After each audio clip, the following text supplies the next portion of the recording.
오늘 말씀을 보면 주님 앞에 나온 흰옷 입은 무리들이 나오고 있죠. 예수님께서 이 땅에 계셨을 때 수많은 사람들이 주님 앞에 나왔습니다. 어떤 사람들이 나왔을까요? 병자들, 이 땅에서 상처 입은 자들, 이 땅에서 그 장애인 같은 사람들, 수많은 사람들이 오늘 주님 앞에 나왔습니다. 그리고 특별히 주님 앞에 나온 무리들 중에는 어린아이들도 있었습니다. 부모님이 어린아이를 데리고 예수님 앞에 나오죠. 여러분, 예수님 앞에 이 어린아이들이 나왔을 때 제자들은 만류합니다. 그때 예수님이 뭐라고 이야기합니까? 이 어린아이가 내게로 오는 것을 금하지 말라. 이 어린아이를 영접하는 것이 곧 나를 영접함이라.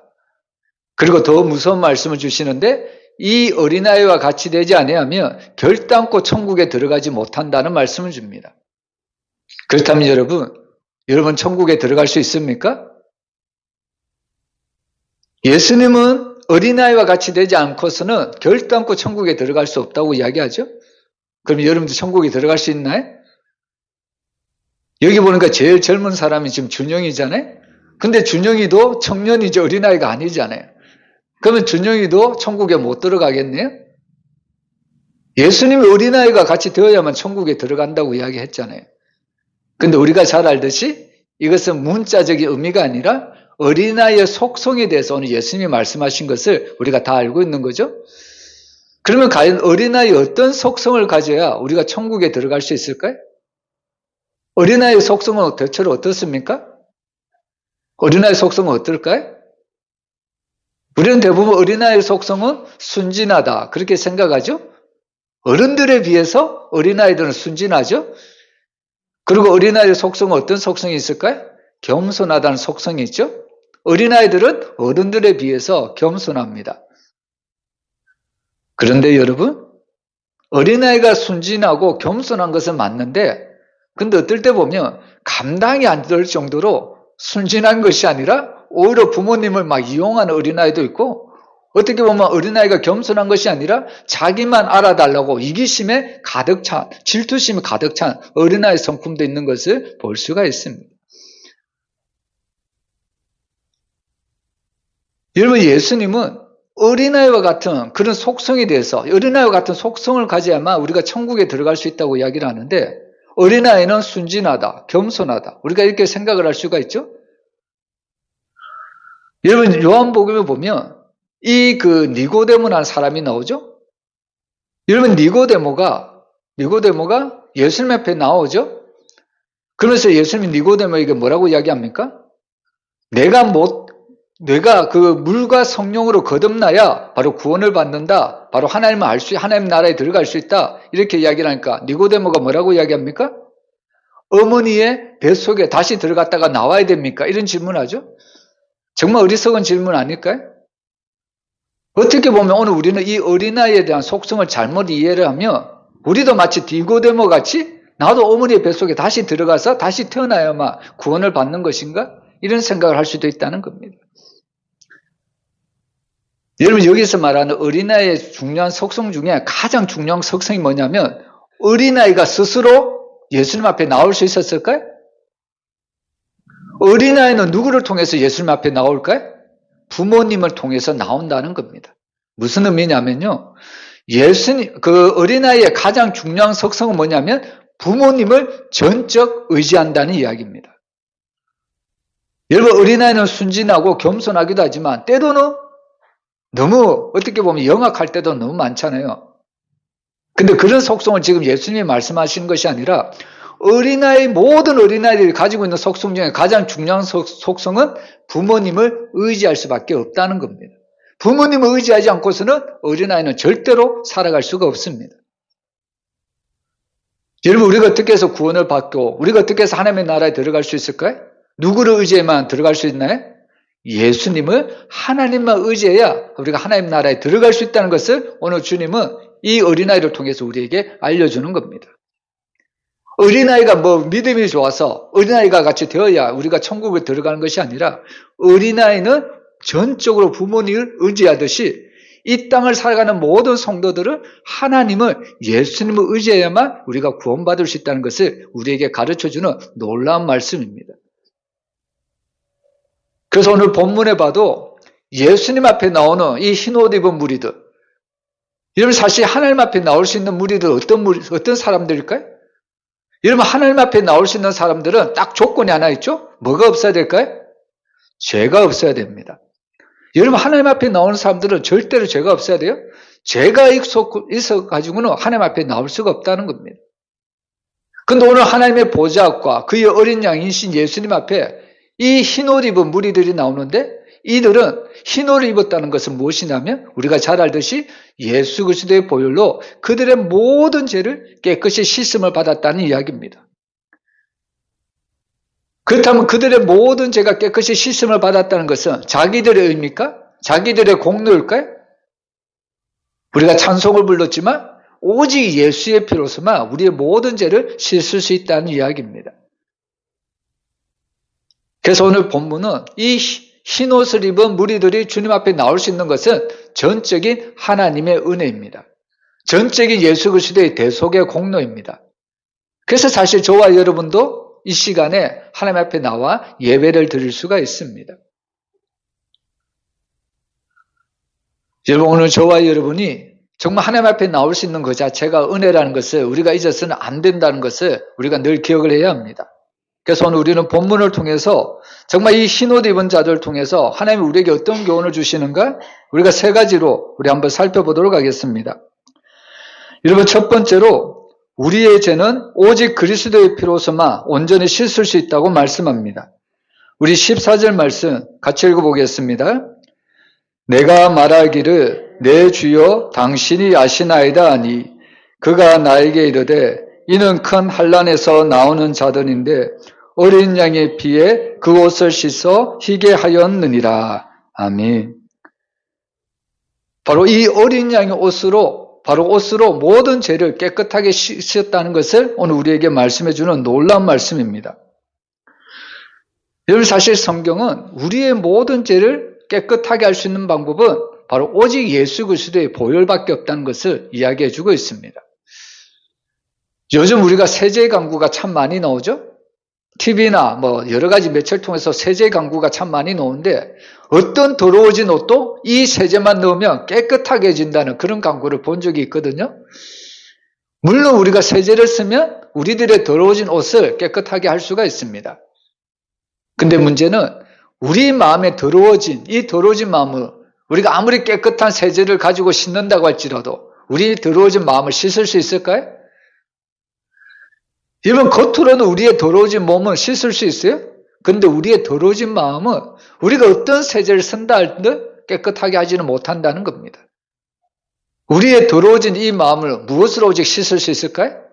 바로 오직 예수 그리스도의 보혈밖에 없다는 사실입니다. 그래서 성경은 항상 바로 우리의 모든 죄를 씻기는 예수 그리스도의 보혈밖에 없다는 것을 우리에게 가르쳐주고 있습니다. 근데 문제는 뭐냐면 세상 사람들은 이것을 인정하지 않는다는 겁니다. 오늘날에 수많은 종교들이 있죠? 여러분 수많은 종교들의 특징이 뭡니까? 다원주의를 외칩니다. 다원주의. 우리 종교에도 구원이 있다는 겁니다. 우리 종교를 믿으면 우리 종교도 구원을 받고 천국에 갈 수 있다는 겁니다. 그들이 말하는 극락이라든지 그들이 말하는 천당이라든지 그들이 말하는 구원을 우리 종교만 믿으면 우리 종교가 그 믿는 신만 잘 믿으면 구원을 받을 수 있다고 이야기를 합니다. 그래서 그들이 말하는 것들이 오늘날 보면 종교다원주의, 모든 종교에는 구원이 있다. 그래서 그들이 외친 것이 뭐냐면 평화입니다. 평화. 종교적 평화. 너희 종교도 구원이 있고 우리 종교도 구원이 있으니까 서로 다투지 말고 인정해 주자는 겁니다. 이 종교도 인정해 주고 우리 종교도 인정해 주고 다른 종교도 인정해 주고 그래서 서로 평화하지 않은 거죠. 다투지 말자는 거죠. 근데 그 종교 중에 유독 골칫거리 종교가 있습니다. 어떤 종교일까요? 기독교입니다. 기독교. 세상의 모든 종교는 다 인정해 주고 다 그 구원이 있다고 이야기를 하는데 오직 기독교만이 우리에게만 구원이 있다고, 성경에만 구원이 있다고, 예수에게만 구원이 있다고 외치니까 어떻게 보면 수많은 종교 중에 이 기독교만이 눈밖에 날 수밖에 없다는 이야기죠. 그래서 어떻게 보면 세상의 종교들은 항상 기독교에 대해서 독선적이다, 그렇게 이야기하죠. 배타적이다, 그렇게 이야기를 했습니다. 여러분, 그런데 아무리 세상의 종교가 기독교에 대해서 그렇게 말을 한다고 할지라도 여러분, 성경이 그렇게 말을 하는데 우리가 어떻게 더 이상 다른 이야기를 할 수 있겠습니까? 사도행전 4장 12절에도 나오지만 다른 이로서는 구원을 받을 수 없나니 천하 인간의 구원을 받을 만한 다른 이름은 우리에게 주신 일이 없다고 말씀하잖아요. 여러분, 제가 핵심하게 된 말씀이 이 사도행전 4장 12절 말씀입니다. 저도 어릴 때 교회를 다녔거든요. 교회를 다녔는데도 저는 다른 종교에도 구원이 있다고 생각을 했거든요. 근데 어느 순간 이 사도행전 12장이 내 심령 가운데 깊이 들어오고요, 이 말씀이 믿어지기 시작했습니다. 그리고 그때부터는 이제는 예수 외에는 구원이 없다는 것을 제가 전하기 시작합니다. 그것이 믿어지고 그것이 깨달아지니까, 예수만이 진리라는 것이 믿어지니까 더 이상 다른 종교는 뭐라고 하든 제 귀에는 안 들리는 겁니다.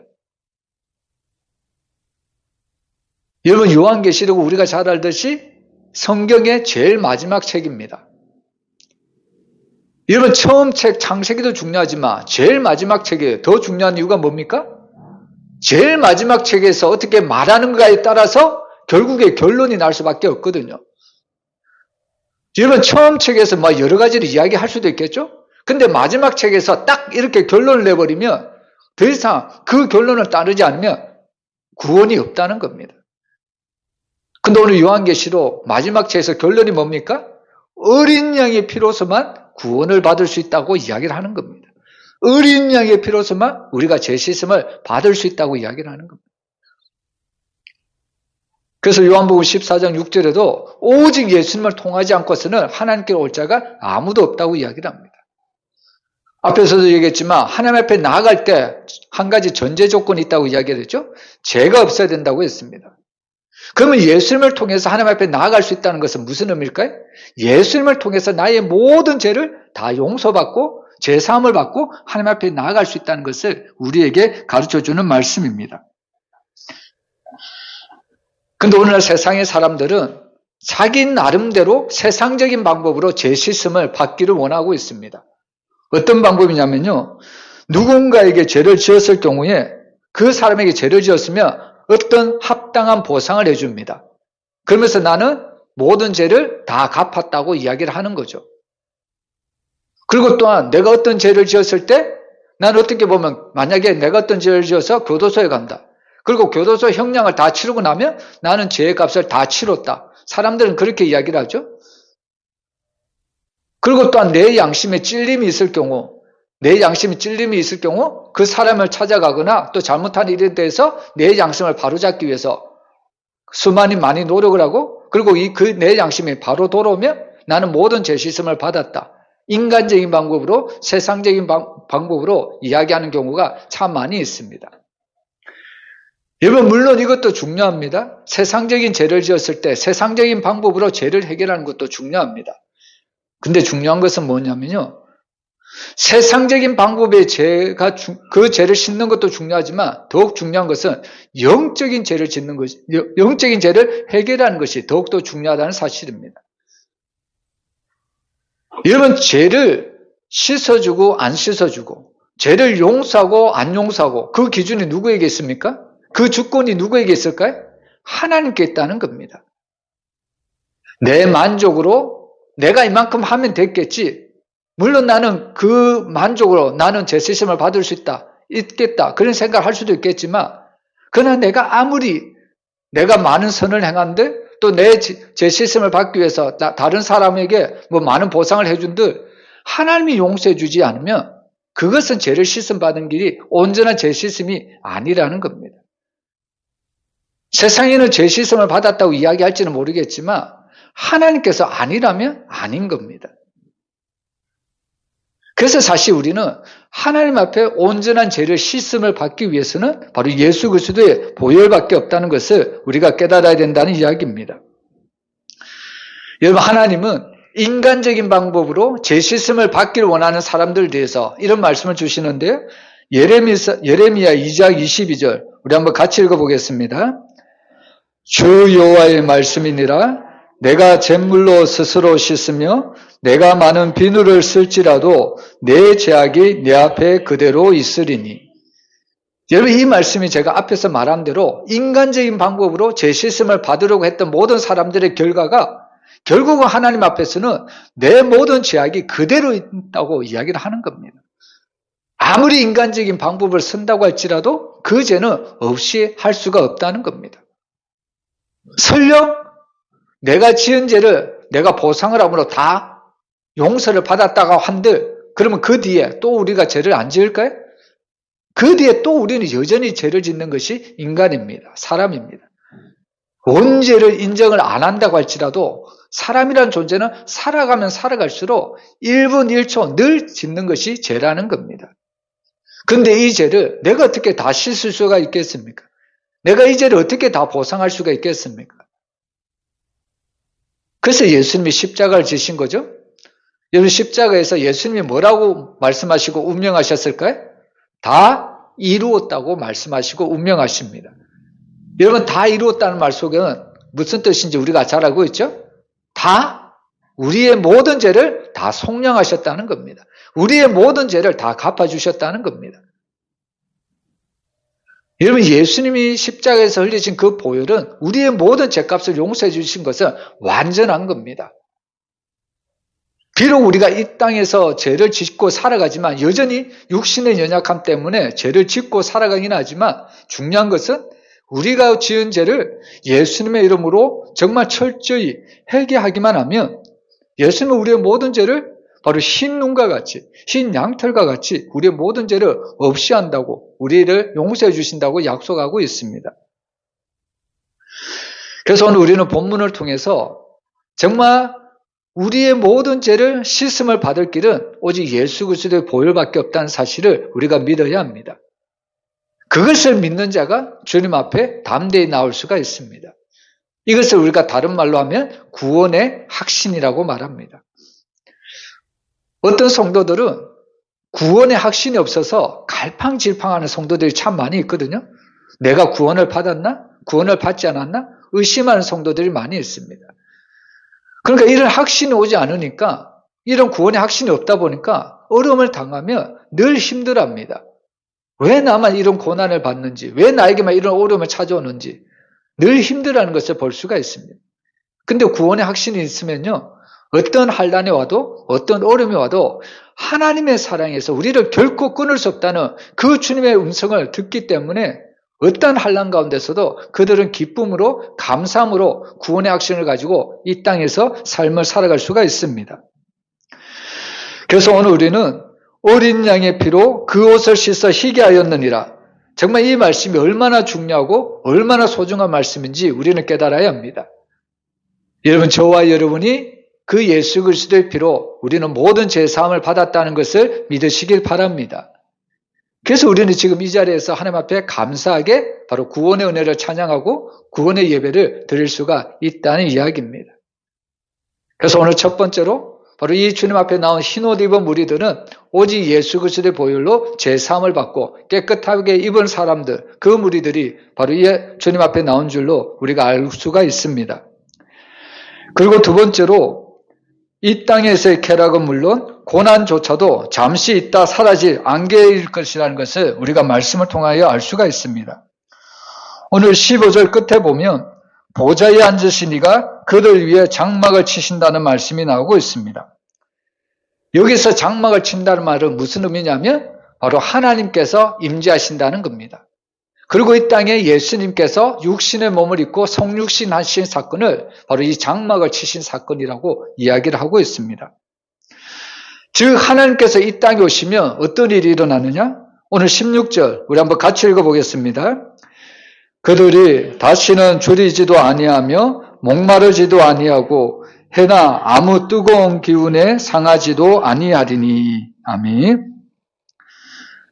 여러분, 천국은 마치 이런 곳이라는 것을 우리에게 말씀해 주고 있습니다.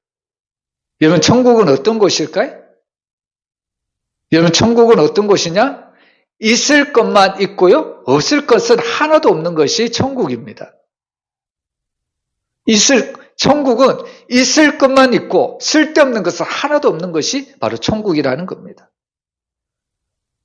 여러분, 천국이 없어서도 괜찮은 거, 천국에 없어도 괜찮은 것이 뭐냐면 오늘 16절에 나오잖아요. 뭐가 없어도 됩니까? 그들이 다시는 줄이지도 아니하고 목마르지도 아니하고 해나 아무 뜨거운 기운에 상하지도 아니하니. 여러분, 천국에는 이런 것이 절대로 필요가 없거든요. 그래서 천국은 항상 있을 것만, 필요한 것만 있는 것이 천국이라는 겁니다. 그러면 천국에는 과연 무엇이 있을까요? 여러분, 천국에는 무엇이 있으면 좋을까요? 뭐가 있으면 좋겠습니까?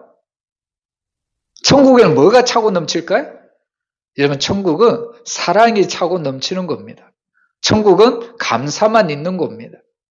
여러분, 천국은 정말 이웃 간의 관계도 화평이 넘치는 것이 바로 천국이라는 것입니다. 요즘 드라마를 보니까요, 참 짬뽕인 드라마가 많이 있더라고요. 요즘 드라마를 보면 그러니까 천국 이야기도 하고 지옥 얘기도 하거든요. 드라마를 보면. 근데 재밌는 건 뭐냐면 처음엔 천국에 갔거든요. 근데 천국에 간 사람이 죄를 지어요. 잘못해요. 그러니까 잘못을 지으면 결국에 벌점을 받아갖고 벌점이 쌓이면 어디로 가냐면 다시 지옥으로 갑니다. 그리고 지옥에 갔다가 어느 정도 또 뭐 선행을 행하면 다시 천국으로 오고. 마치 이거는 완전 짬뽕으로 지금 드라마를 그렇게 만들어 놓고 있는데, 여러분, 우리가 알듯이 천국은 절대로 그런 것이 아니죠. 여러분, 천국은 뭐가 없는 곳이냐면 죄가 없는 곳이죠. 그죠? 죄가 없으면 사랑만 차고 넘치고, 사랑이 차고 넘치는 곳에는 감사가 넘치고, 그리고 옆에 있는 성도들과는 화평한 관계가 넘치는 것이 천국이라는 겁니다. 여러분, 천국에서 다툼이 있을 수 있을까요? 천국에서 싸울 수 있을까요?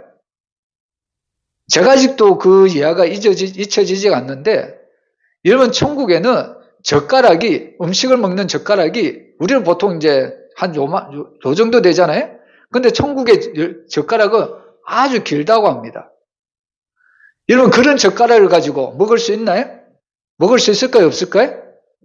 먹을 수 있습니다. 어떻게 먹을 수 있을까요? 이렇게 긴 젓가락 갖고 어떻게 먹을 수 있을까요? 이렇게 긴 젓가락 갖고 자기가 먹으려면 안 먹어지겠죠.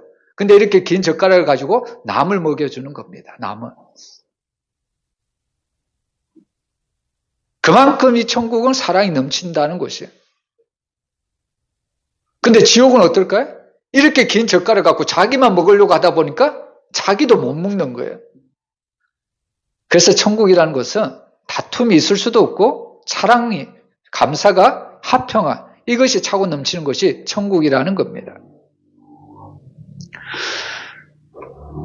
여러분, 우리는 이 말씀을 통해서 무엇을 알 수 있냐면요, 결국에 이 땅에서 당하는 환난, 고통, 또한 쾌락, 이 모든 것들은 잠시 있다가 사라질 것이라는 겁니다.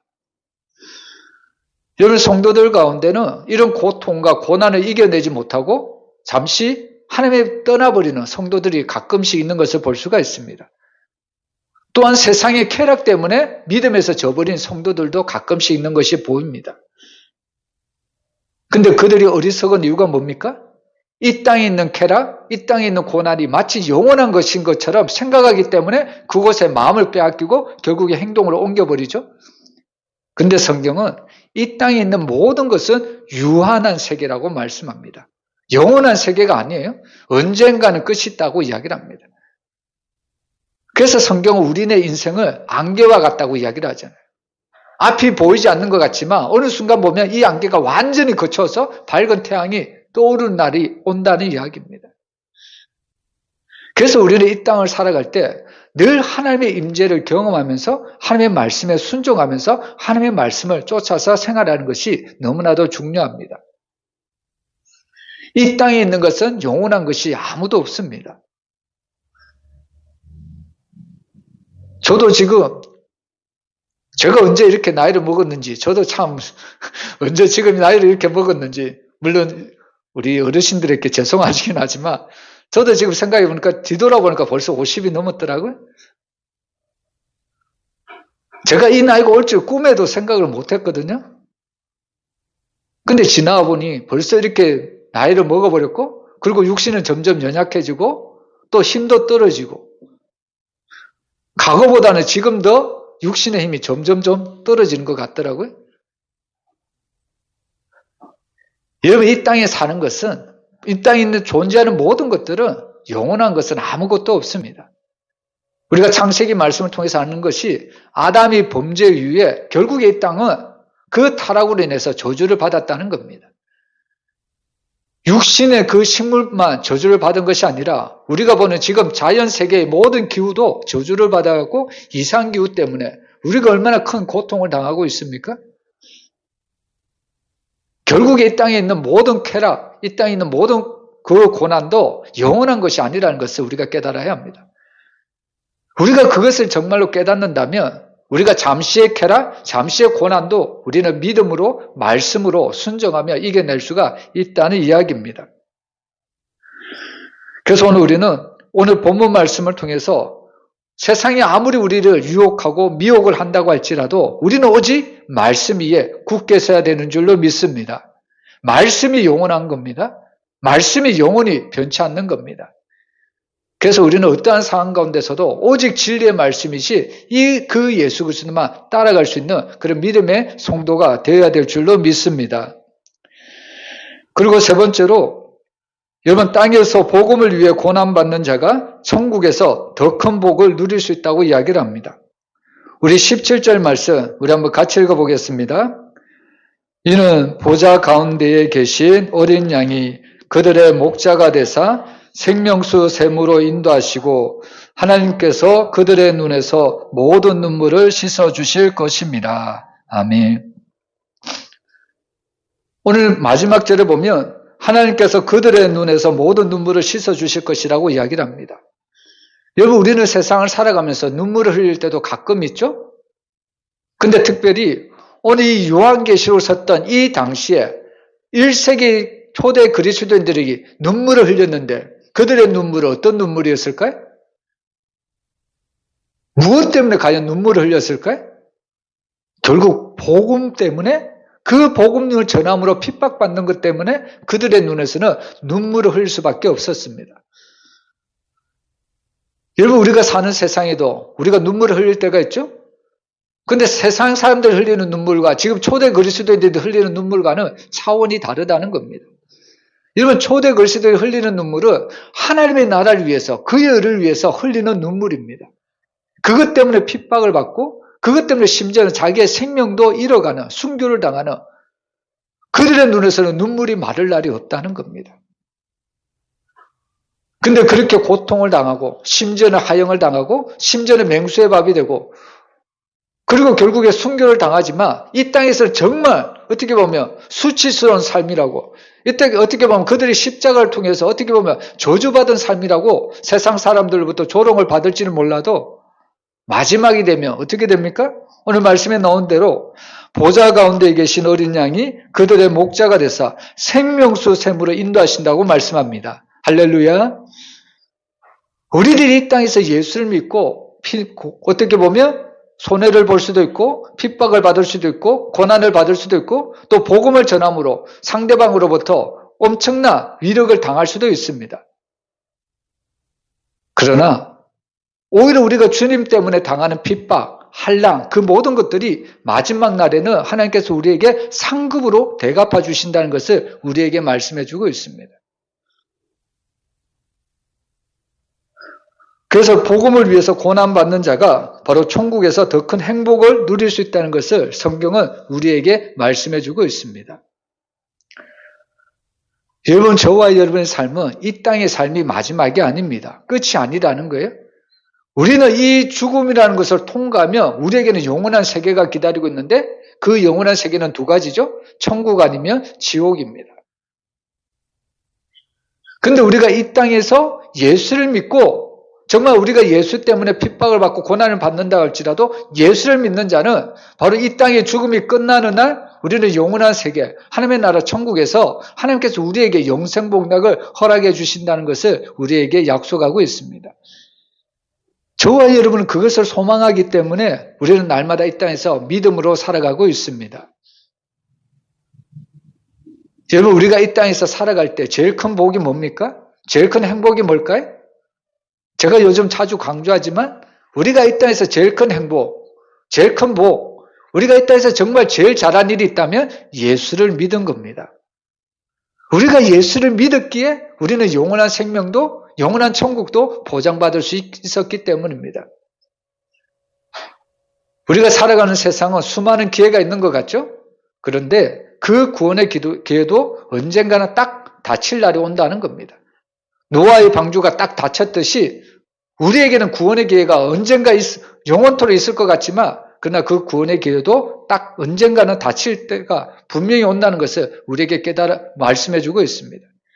그래서 우리가 이 땅에서 정말 큰 복이 있다면, 제일 큰 행복이 있다면, 제일 잘한 일이 있다면 바로 예수를 믿은 겁니다. 그 예수를 믿어 우리가 영원한 하나님의 나라, 천국을 보장받고 약속받았기 때문입니다. 여러분, 오늘날도 세상 사람들이 그런 것들이 있더라고요. 세상 사람들이 청약을 했는데 당첨된 거, 복권을 샀는데 당첨된 거. 여러분, 사람들은 그 청약에 당첨되고 복권에 당첨되면 얼마나 좋아하고 얼마나 기뻐합니까? 이러면 세상의 복도 그 사람들이 그렇게 좋아하는데 하물며 우리는 하늘나라의 집에 당첨된 거잖아요. 그리고 우리가 하늘나라에 당첨된 것은 그 누구도 빼앗을 수 없다고 이야기하잖아요. 여러분, 이 땅에서 정말 우리가 믿음 생활하는 거, 우리가 때로는 고난받을 수 있고 어려울 수도 있습니다. 그러나 그것은 정말 그건 어떻게 보면 하나님이 우리에게 더 큰 은혜, 더 큰 복, 더 큰 상급을 주시기 위한 하나님의 일종의 어떻게 보면 테스트라는 것을 우리가 잊어서는 안 됩니다. 여러분, 하나님이 아브라함을 테스트하죠? 이삭을 테스트하죠. 바로 하나밖에 없는 그 독자 이삭을 바치라는 거죠. 여러분, 하나님이 아브라함을 미워해서 그런 테스트를 합니까? 그 테스트를 통해서 하나님은 아브라함에게 더 큰 복을 주시기 위해서 하나님께서 이전에 말씀하신 내 자손이 하늘의 별과 같이 땅의 모래와 같이 더 번성할 것을 바로 하나님 더 큰 축복을 주시기 위해서, 그리고 무엇보다 바로 그 아브라함의 순종을 통하여 장차 이 땅에 우리의 구원자로 오실 메시아를 그의 후손으로 오시기 위해서 하나님이 이 아브라함을 테스트하셨다는 말씀입니다. 그리고 그 순종했더니 하나님은 실제로 아브라함에게 우리에게 믿음의 조상이라는 놀라운 은혜를 아브라함에게 주셨던 것을 볼 수가 있습니다. 여러분, 저와 여러분도 마찬가지거든요. 우리가 이 땅을 살아갈 때 때로는 힘들고 어려울 수는 있지만 그러나 우리가 끝까지 믿음을 지키면 하나님은 우리에게 구원을 주십니다. 그리고 구원 이후에서 하나님의 놀라운 상급도 우리를 예비를 하고 있다는 말씀입니다. 여러분, 우리는 본문을 통해서 정말 우리가 감사해야 될 것은 뭐냐면 우리의 자격이나 우리의 의로서는 절대로 하나님 앞에 나갈 수가 없습니다. 오직 예수 그리스도의 그 보혈의 공로가 아니고서는 우리는 주님 앞에 결코 나갈 수가 없다는 이야기입니다. 그렇다면 이 땅을 살아가는 모든 성도들의 삶이 어때야 되는지 우리는 잘 알 수가 있습니다. 여러분, 이 땅을 살아가는 모든 성도들의 삶의 자세는 오직 감사밖에 없습니다. 오직 나에게 구원을 주신 하나님을 찬양할 수밖에 없습니다. 이것이 바로 성도들의 남은 삶의 본분이라는 이야기입니다. 여러분, 저와 여러분이 정말 이 땅을 살아갈 때 우리에게 구원을 베풀어 주신 그 하나님 앞에 늘 감사하면서요, 늘 하나님께 영광을 돌리며 늘 믿음으로 하나님을 기쁘시게 될 수 있는 믿음의 성도들이 되시기를 주의 이름으로 축원합니다. 기도하겠습니다.